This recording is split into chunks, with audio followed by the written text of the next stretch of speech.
제천 갔다가 아주 따끔하게 혼이 났어요. 제천에서 뜨겁게 환영을 해줬다고.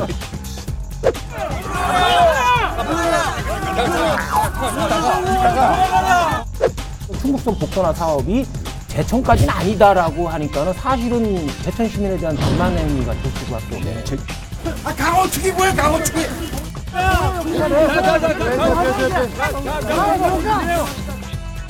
뭐 올 때마다 그냥 이렇게 나를 환영해준 인파가 넘쳐갖고.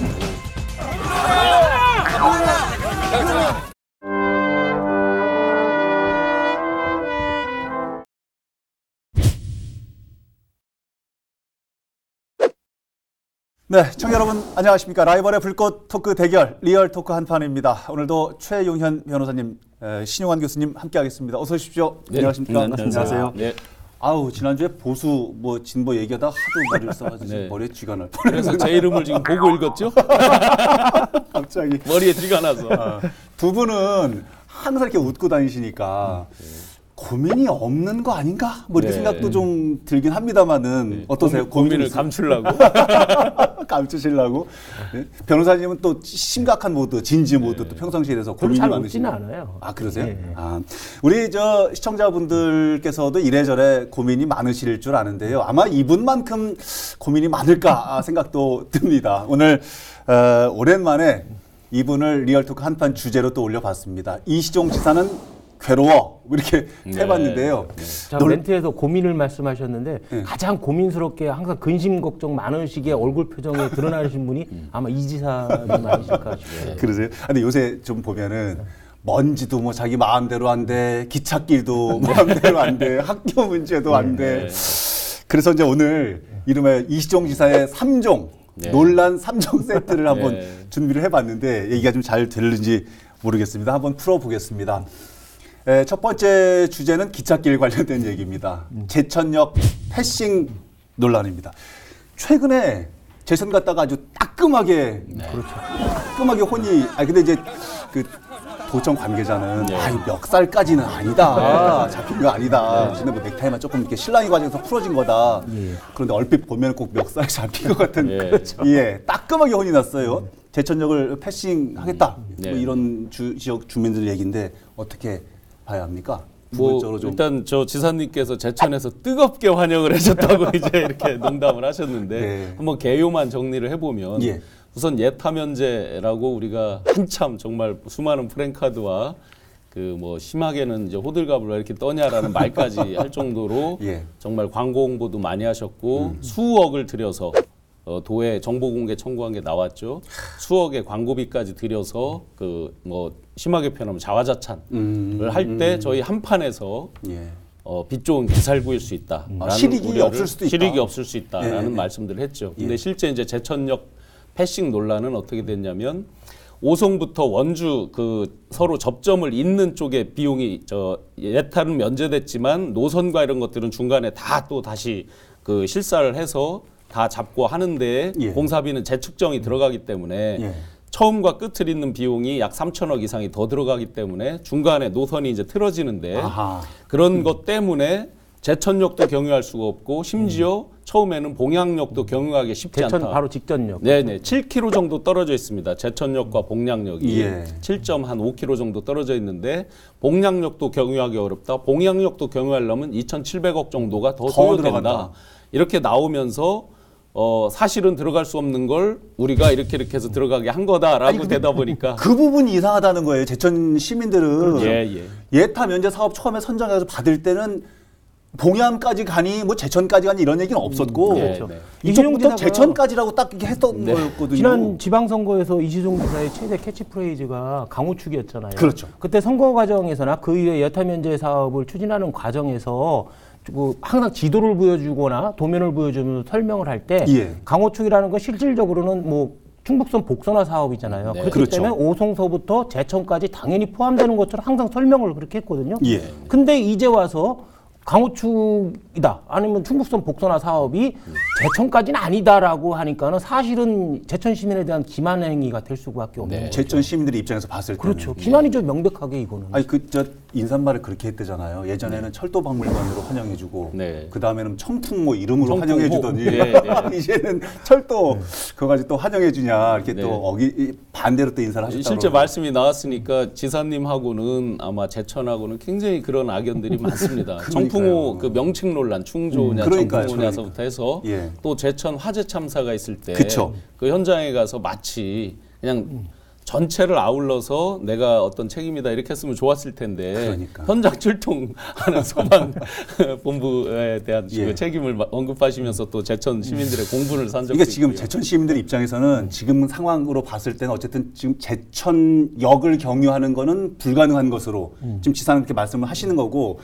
사실 지금 얘기 중에 봉양도 될까 말까다. 그렇죠. 이렇게 지금 얘기를 하시는 거 아니에요? 내가 그만큼 해낸 거다 이것도 그렇게 뭐 자아자찬 하시는 거 같은 건데. 제천 시민들이 뜻을 모아서 더 많이 고민을 해달라. 어떻게든 봉양역이 최적이 아니다. 이렇게 지금 얘기하시는 거죠. 자, 제천 시민들을 기준으로 하면 당연한 주장입니다. 저희가 단적으로 한번 비교를 해보자고요. KTX 오송역, 세종역 논란이 있잖아요. 세종역 맞죠. 신선 논란. 그때 저희가 숨어있는 배경을 말씀드리면서 지역 주민의 삶과 엄밀하게 토지 가격, 주택 가격 이런 전체적인 또 시장 경제 활성화 사람들이 내리고 거기서 소비 기능이 일어나면서 벌어지는 일들 예를 들어 춘천 닭갈비 생각하시면 딱 정답일 것 같아요. 닭갈비도 먹고 여행도 하고 하면서 소비가 일어나죠. 그걸로 생각해 보면 제천역을 경유하느냐 봉양역을 경유하느냐는 하늘과 땅 차이죠. 그리고 그걸로 인해서 교통 편의에 의해서 파생되는 토지 가격과 보이지 않는 주택 가격 상승 이런 것까지 감안한다면 전체적인 경제 효과를 감안하면 제천 시민들로서는 당연한 주장일 수 있죠. 일단은 이신용 지사가 본인이 만든 그 강호축이라는 그 브랜드에 대한 집착만 버린다면 당연히 문제 해결은 쉬울 것 같아요. 충북선 복선화라는 거에 원래의 실질 그거에 집중을 한다고 그러면 당연히 제천까지 가야 되는 건 맞고 그렇죠. 충북선이니까. 그 다음에 제천역의 그 자체의 가치도 있거든요. 이것이 단양을 통해서 경상도로 넘어가는 중앙선과 그다음에 영월과 태백으로 해서 동해안 쪽으로 빠지는 그 선하고 태백선이라고 그러는데 그것의 교차점이 바로 제천역이거든요. 그리고 그렇기 때문에 강호축이라는 부분에만 집착하지 않는다면 전국 철도망이라는 거대한 스케일로 볼 때는 당연히 복선화가 제천역까지 되어야 되죠. 아니, 근데 제가 사실 좀 궁금한 게요. 뭐 요새 철도를 많이 이용하지 않으니까 노선 뭐 이런 걸 시청자분들도 모르시는 분들이 많단 말이에요. 처음에 이시종 지사께서 예비 타산성 면제 사업을 신청해가지고 했던 구간이 어디서부터 어디까지입니까? 충북선이잖아요. 충북선이죠. 그렇죠. 말은 항상 그렇게 해요. 충북선이면 충북선은 다 들어가야 되는 건데 제천역이 충북선 안에 들어가는 거 아니에요? 처음에는 청주공항부터 제천 원박이라고 하는 구간 78km 구간이거든요. 제천 원박. 원박. 그다음에 이제 원박에서 제천 봉양까지 7km를 또 연결하는 요렇게 이제 지금 그래서 그 원박에서 제천 7km 연결하는데도 약 2,700억 정도가 소요된다. 당초에 얘기했을 때는 일단 봉양까지도 아닌 원박까지만이었다는 얘기네요. 그러니까 제천 시민들이 뚜껑 그런 정보를 다 공개를 하질 않고 충북선 본인들만 뭐 충북선인 것처럼 맨날 제천까지 가는 것처럼 도면 보여주고 맨날 그렇게 했던 건데 실질은 다르게 추진을 하고 있었던 거죠. 이거 좀 조금 우리 충북도를 떠나서 이거 전국적으로 문제가 될 수 있는 게 뭐냐면 이 강호축에 대해서는 강원도는 말도 없어요. 이걸 원주로 연결할 거냐, 태백으로 해서 동해안으로 빠질 거냐 관심도 없어요. 아무 말도 없고. 근데 남의 집에서 김치국 먼저 마시고 있는 거예요. 우리 도가 지금. 이걸 원주로 연결하겠다? 태백으로 연결하겠다? 이런 걸 왜 우리가 고민하고 있는지 모르겠어요. 실제 언론에도 나와 있죠. 왜 원주 사람들은 아무 미동도 없는데 우리가 원주에 연결해 준다고 그렇게 난리를 치고 있느냐라고 이제 언론에도 나와 있죠. 이거 참. 근데 이번 제천 패싱 논란을 보면서 우리 충북도의 현재의 그 정서나 이런 부분에 대해서 심각하게 생각을 좀 해볼 계기가 돼야 될 것 같아요. 제천이나 단양 주민들은 사실은 강원도에 편입되길 원해요. 더 힘센 지자체거나 아니면 그 지자체로 가서 특정한 유리한 역할을 할 수 있는 부분이 있거든요.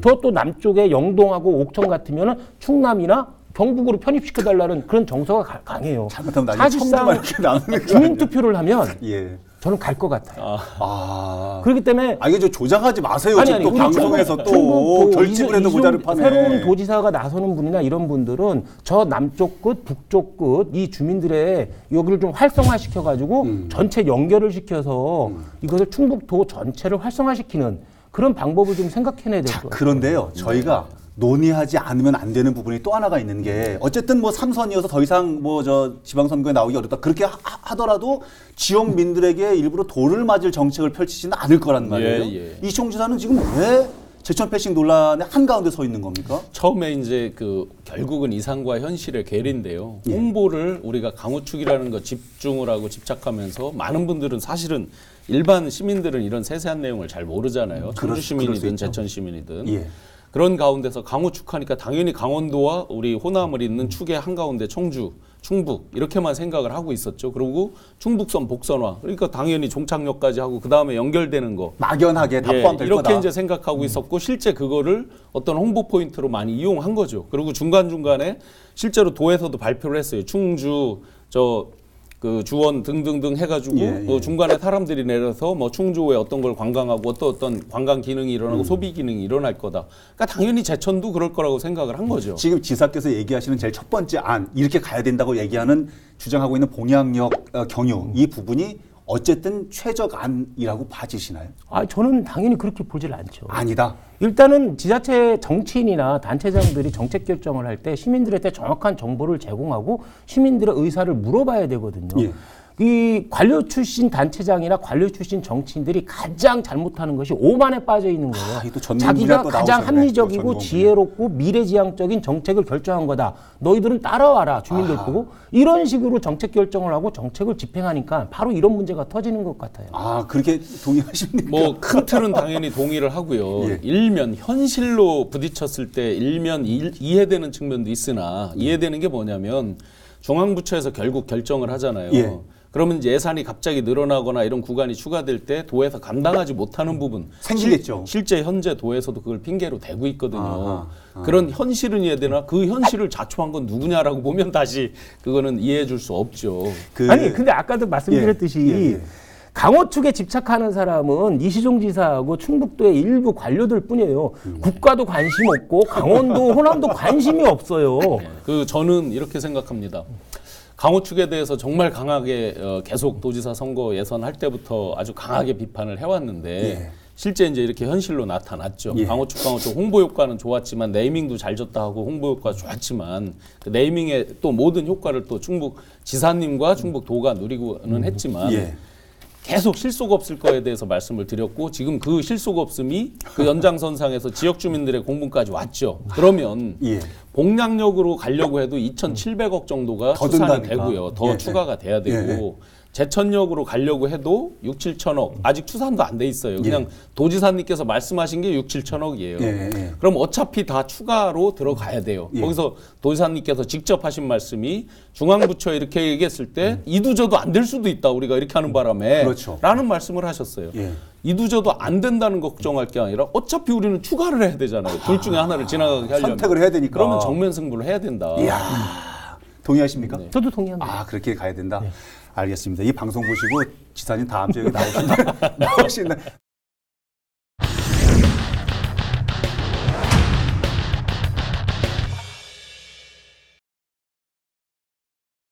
두 번째 논란으로 좀 넘어가 볼게요. 지금 제천역 패싱 논란인데 두 번째 논란은 이 문제도 참 골치 아픈 문제인데 명문고 논란이거든요. 도와 교육청의 동상이몽 명문고 설립 아직도 합의점을 찾지 못하고 양 기관이 지금 따로따로 지사님의 속내는 뭐라고 우리가 읽어야 되는 겁니까? 어떻게든지 설립을 해야 된다 이렇게 봐야 되는 거예요? 명문고는 30패스하면 최변한테 잡아가자고요. 일단 명문고 선거하나? 이시종 지사가 이 문제로다가 아까 제천역 패싱 문제도 그렇지만은 이시종 지사가 오히려 지역사회 갈등을 부추기고 있는 것 같아요. 유발을 하고 부추기고 있는 것 같아요. 이 문제로 인해서 충북도와 교육청 간의 갈등, 시민단체 간의 갈등, 도의회 간의 갈등 이런 문제가 계속 불거지잖아요. 점점 더 커지거든요. 오히려 도지사가 갈등을 불을 지르고 있는 거예요. 이전에 교육 얘기를 왜 자꾸 지사가 얘기를 해? 그렇죠. 이렇게 주장하셨던 부분이 있었는데 네. 같은 맥락이라고 보시고 처음 출발부터 사실은 꼬였죠. 저희가 기억을 더듬어 보면 무상급식에 대한 논의를 하다가 무상급식의 그 부자재 맞아요. 어디가 더 부담할 거냐를 맞아요. 뭐 5대5냐 뭐 7대3이냐를 갖고 막 싸우고 하다가 갑자기 거기서 곁가지로 이제 명문고 문제를 어떤 그 일종의 거래 대상처럼 되면서 교육을 거래 대상으로 하는 거냐, 아이들 먹거리와 교육을 거래 대상. 있을 수 없는 처음부터 꼬여왔던 거죠. 시작부터 이미 잘못된 거다. 전에도 말씀드렸듯이 교육 철학도 제대로 없고 교육 비전도 제대로 갖추지 못한 도지사가 이런 문제를 툭 던져서 지역사회 갈등을 유발한다는 거는 정말 바람직하지 못한 거예요. 어쨌든 이런 문제를 해결을 해야 되겠다. 도의회 교육위가 이제 중재에 나서겠다고 변호사님 잠깐 언급을 좀 해주셨는데 저는 도의회에서 교육위원회에서 갈등 해결 명목으로 이거 나설라고 하고 대토론회도 조만간 한다고 그러는데 이거 전에 시장군수 협의회처럼 이시종 지사 편들려고 그러는 것이 아닌가 조금 의혹의 눈초리는 보여요. 어쨌든 간에 그 윗물에 높은 데서 좀 계셨었잖아요. 교수님께서 유 장관께서 처음에는 만날 것처럼 이렇게 일정이 잡혀 있다가 느닷없이 취소를 해버렸어요. 이 소위 말해서 NCND라고 들어보셨을 겁니다. 그렇죠. 가까이도 안 하고 멀리도 안 하고 너희들이 알아서 해라. 예를 들어서 대표적으로 청주대학교 우리 그 각종 이렇게 분쟁처럼 돼왔을 때 서울에 이제 뭐 학교 측은 학교 쪽도 안타깝게도 동문 학생 등등에서 수많은 어떤 의견들을 교육부에 올렸을 때 교육부에서 기본적으로 어떤 분쟁 성격으로 당사자 간의 분쟁처럼 돼 있을 때는 공무원들이 NCND 정책을 취합니다. 기본적으로 당사자 간에 어느 정도 합의를 이끈 다음에 정부랑 얘기를 해라. 라고 하는 게 기본적인 입장이에요. 이 장관이 처음엔 그걸 몰랐다가 나중에 접해 들은 거죠. 아마도 지역이 시끄러운 거니까. 그렇죠. 물어보죠. 왜 만나려고 하나. 그럼 지역에서 여론을 들어보고 무슨 문제가 있냐라고 이제 들어보니까. 지금 아마 이제 교육부의 입장이 제가 뭐 다 파악해 보진 않았지만 비슷하게 초기 아마도. 논쟁에서 어느 쪽에 편을 들거나 개입하기는 좀 어렵다라고 판단했지 않았을까. 어쨌든 지사 입장에서는 공약도 하셨고 꺼내는 놨고 주소는 다 봐야 되겠는데 도교육청에서는 말을 잘 안 듣고 전체적인 전국적인 그 정부의 방침과도 안 맞고 이시종 지사가 적극적으로 나서지 않는 것 같아요. 요즘 최근에 보면은 전에는 적극적으로 나서서 뭐 재벌도 만나보고 그다음에 교육부 장관도 만나고 그런데 최근에는 이제 외곽에서 또 도청의 관료들이나 이런 사람들 나서서 그다음에 보수적인 교육단체가 나서서 이런 모양새인데 아마 저는 이시종 지사가 이거 반발이 너무 심하거든요. 그러면 교육 철학에도 맞지도 않고 현 교육 정책에도 맞지도 않고 민주당 정책과도 안 맞고 이거 너무 부모들한테도 반발이 되게 심하게 사거든요. 학력 차별이거나 학교 차별 이런 문제가 발생한다고 그래서 이시종 지사가 슬그머니 발을 빼는 단계가 아닌가. 전체적으로 봐도 지금 우리나라에 이제 예를 들어 이런 명문고의 대표적인 게 이제 자사고 이런 거였잖아요. 과학고라든지 이런 자사고 약 32개 가운데서 지금 재평가를 실시하고 있어요. 3월 말까지 교육부에서 재평가를 하는데 70점을 넘지 못하면 100점 중에 70점을 넘지 못하면 이제 아웃이죠. 일반고로 이제 전환하는 이런 거죠. 그래서 요즘 뉴스에 보면 전주 상산고 이런 데서 학교 측과 졸업 동문들이 강하게 반발한다 뭐 이런 뉴스들 나오잖아요. 그러면 전체적으로도 그런 식으로 이제 국가 전체적인 기조가 오히려 줄이려는 그런 의도일 거 아니에요. 그걸 재평가하고 한다는 거는 더 해주지는 않을 거 아니에요. 이런 부분하고 조금 역행하는 부분도 분명히 있고. 그러면 요 부분의 마지막으로 요 한 부분만 좀 전망을 좀 두 분이 해줬으면 좋겠는 게요. 그래서 지금 해법으로 나오고 있는 게 한국교원대학교 부설고등학교를 오송으로 옮겨 확장해서 오송으로 옮기자. 하자. 근데 이 부분에 있어서 도도 그렇고 교육청도 그렇고 약간 뭐 괜찮은 듯한 교원대에서도 적극 찬성하고 있고. 그럼 이쪽으로 가게 될 가능성이 높을까요? 저도 그렇게 봐요. 이것이 현실적으로도 지금 이시종 지사가 이제 거의 불가능한 상태가 됐어요. 나서는 재벌도 없고 교육부에서도 이거 정책이 어긋난다라는 그런 입장을 내보였겠죠. 그렇기 때문에 좀 퇴각 전략을 짜는데 대충 이제 무마시켜서 그냥 그렇게 되지 않을까 싶어요. 도에서 세 가지 절충안은 냈었죠. 이 자사고 이런 것들을 기본적으로 하면 행정 처리에 대해서 도가 적극 돕겠다라고 했고 실제 충북에 유치한 기업 예를 들어 대표적으로 SK 하이닉스 등등의 그런 이주에서 오는 임직원들의 자녀들 학교를 이렇게 하겠다 등등 제시를 했지만 현실적으로 다 받아들이기 쉽지 않은 안들이었고 거기서 일종의 절충처럼 4개 학급을 10개 학급으로 늘려서 또 교육청에서는 15개 학급까지도 우리는 가능할 수 있다. 인허가의 문제 이런 것들만 다 되면 15개까지도 다 가능하다 이렇게 했는데 제가 아쉬운 점은 지난번에도 이제 말씀드렸지만 분명히 절충안으로는 의미가 있습니다. 그런데 정말 교육의 도시 청주 어떤 교육의 충북에 걸맞게 교육 특구라든지 이런 개념으로 화끈하게 확장해서 청주하면 다 교육이었는데 교육 관련된 어떤 상징적인 게 단 하나도 없어요. 상징물도 없어요. 그렇다고 하면 아예 화끈하게 교육 특구 개념으로 뭐 초중고 유치원부터 초중고대 어떤 특구 한 블럭을 지정해서 교육에 대해서 집중으로 할 수 있는 이런 것들로 해법을 찾으면 선거 나오시면 교육 특구 공약 하나. 이재용 지사가 제천역 패칭도 본인이 만든 브랜드인 강호추, 그다음에 본인이 던진 명문고 문제, 본인이 던진 주제나 아니면 본인의 집념, 소신 이런 거에 너무 집착하지 않는다면 지금 명문고 문제처럼 해결책은 바로바로 보여요. 요거 얘기 나오면 또 뚜껑 열릴지도 모르겠는데 도청 옥상 대기 측정소 이전 논란 이것도 또 얘기를 안 할 수가 없거든요. 여기 이제 지역 신문에서 처음 보도가 됐던 것 같아요. 모 신문에서 최근 이시종 지사가 도청 측정소의 미세먼지 농도가 높은 이유가 거기에 설치되어 있는 에어컨 실외기나 공조기, 그다음에 흡연실 때문이 아니라 즉각 치우고 대책을 세우라고 엄포를 놨대요. 그래서 이 명을 받은 이런 엄명을 받은 그 충북도에서 환경부에 그 도청 옥상에 있는 측정소 요것은 옮겨달라. 이랬더니 거기서 환경부에서 난색을 표시했다고 이렇게 알려졌죠. 그동안 우리가 미세먼지에 대해서 수도 없이 얘기를 하고 서해안 화력발전소부터 시작해서 우리 지역의 열병합발전소, 그다음에 저 내수 지금 한참 후길이 뭐 문제되고 있는 소각장의 어떤 이런 것들, 그다음에 자동차 연료 매연 등등까지도 수도 없이 다뤘는데 그게 문제가 아니라 이제 실외기가 문제인 거지. 실외기와 담배로 해서 흡연소가 그러면 실외기와 담배가 문제라 그것까지 반영해서 그대로 오픈이 돼야 되는 거죠. 그러니까. 아니 뭐 이시종 지사가 이 문제를 이제 시민들한테 명확한 데이터, 정확한 데이터를 제공해서 그 적절한 대책을 강구하려는 취지로 이런 문제를 제기했다. 만약에 실외기가 너무 많고 공조기가 너무 많고 흡연실이 설치돼서 이게 과다하게 나올 수 있다라는 이런 문제의식을 가지고 접근했다면 괜찮은데 이게 미세먼지에 대한 심각한 문제에 대해서 이시종 지사가 그동안 거의 내놓은 정책이나 내놓은 의견 자체가 없었어요. 그러니까요. 단지 이게 수치만 어떻게 바꿔보자는 생각으로 접근을 했다고 하면 이건 큰 문제가 있는 것 같아요. 정책은 있긴 있었어요. 살수차 2대 확보하는 거, 전기차 110대 증설 지금 늘리는 거, 그다음에 시 아닌가요? 수소차 하는 거. 아니 근데 지난번에 보면요, 3월 초에 제 기억이 좀 정확한지 모르겠는데 219시간 초미세먼지 주의보 경보 발령 시간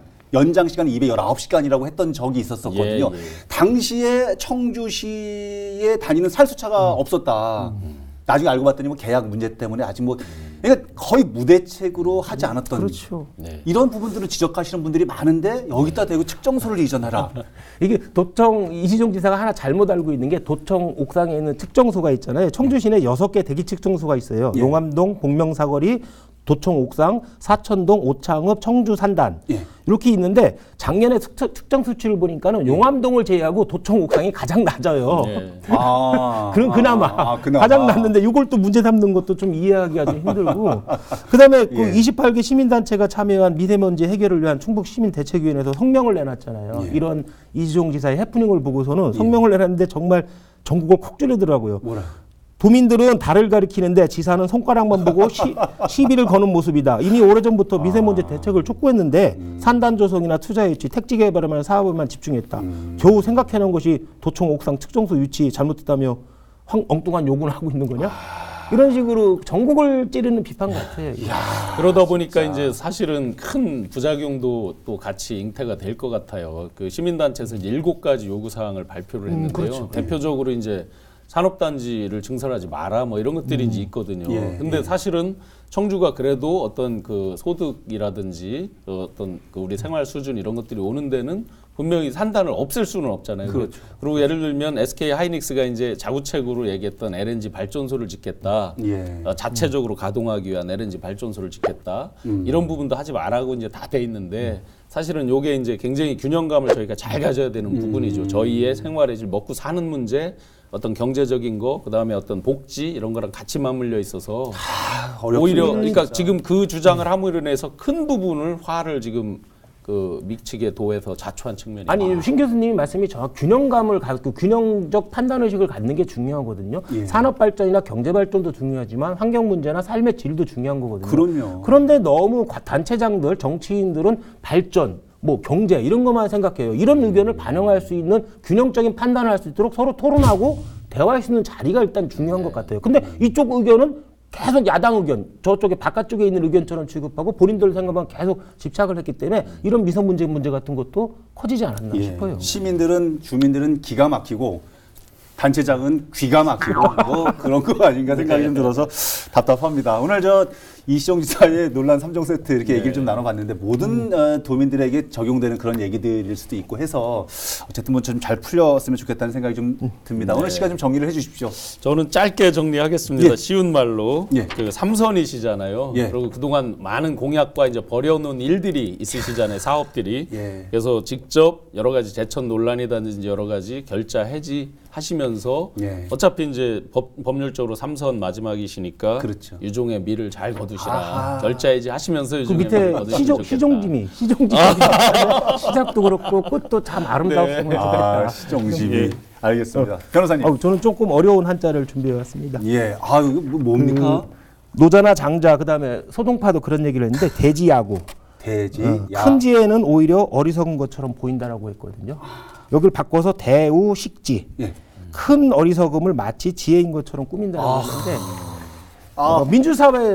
민주사회에서 가장 바람직한 정책 결정은 바로 시민들한테 모든 정보를 공개하고 시민들의 의사를 모두 모아서 정책을 결정을 해야 되는 거거든요. 예. 사실상 이것이 참 어리석은 것처럼 보여요. 뭐냐면 기관장, 정치인들이 자신의 권력을 내놓는 거고 그다음에 그 시민들의 총의를 모으는데 시간과 노력이 너무 많이 들어서 참 어리석은 것처럼 보이지만 사실은 그 정책 결정은 항상 최고로 좋은 결정이 됐고 그에 따른 갈등이나 이런 뭐 비판이나 이런 것을 한때 모을 수 있는 계기가 되는 거거든요. 예. 그런데 강호축이나 우리 명문고 논란에서 보듯이 기관장이나 정치인들이 자신의 생각만 옳다, 자신의 생각이 지혜로운 거다라고 밀어붙이거나 미세먼지 문제처럼 자신의 실적을 조금이라도 포장만 하려고 그런다고 그러면 그거보다 더 어리석은 건 없는 것 같아요. 알겠습니다.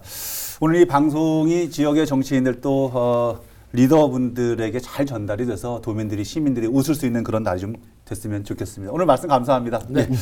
자, 오늘 여기서 정리를 하겠습니다. 어떻게 보셨습니까? 다음 주에는 또 어떤 주제를 가지고 라이벌의 불꽃 토크를 펼쳐 보이게 될지 여러분 기대해 주시기 바랍니다. 다음 주에도 한판 합시다. 리얼 토크 한판!